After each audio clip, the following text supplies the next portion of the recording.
Hi, kids! Hi, Kuya Eric! Kamusta ba? Oh, itong si Lexter. Bakit parang nakasimangot ka dyan? May problema ka ba? Ha? Ay, wala po ito, Kuya Eric. Nainis po kasi siya kay mami. O bakit naman, Lexter? Kasi po ayaw niya po yung suot na pantalon niya. Ayan. Naku nga. Ikaw talaga, mukhang okay naman ah. Gusto ko po kasi suotin yung isa ko pa pong pants. Lagi na lang po siya nasusunod. Pinapipili ka naman ni mama kung anong gusto mo eh. Kaya nga lang, luma na tsaka sira-sira na yung pinili mo. Oh, yun naman pala eh. Akala ko naman hindi ka na pinapayagang mamili ng susuotin mo eh. Pwede kang mamili, pero hindi sa lahat ng oras ay pwede kang masunod. Okay lang po ba kung kami po yung mamili ng gusto namin? Oo naman, meron kasi kayong karapatan na mag-suggest at mag-decide ng gusto ninyo sa loob ng bahay nyo. Halimbawa na nga lang yung pagsusuot ninyo mga damit ninyo at iba pa. Lalo na kung kaya nyo na at naiintindihan nyo na yung ginagawa ninyo. Ganun po sa bahay, Kuya Eric. Tinatanong po kami ni Mama kung ano pong gusto naming ulam at yun po yung lulutuin niya.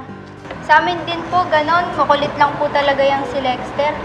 O sige, para mas maunawaan ninyo ang tungkol sa decision making at home o pagsali ninyo mga kabataan sa pagdedesisyon sa loob ng bahay, ang pag-aaralan natin maya-maya lang.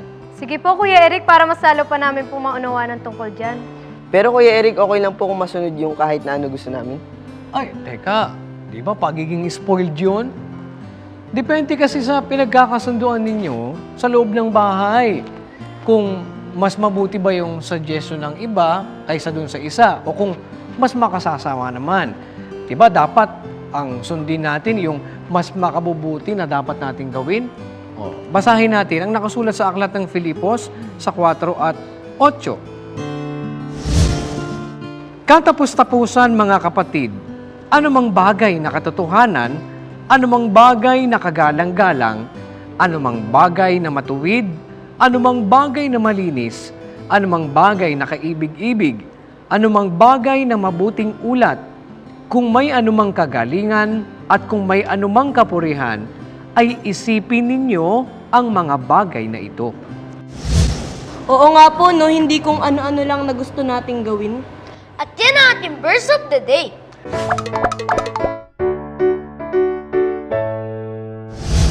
O ano bang gusto nyong malaman? Maaari na po ba talaga kaming tumulong sa pagdedesisyon sa bahay?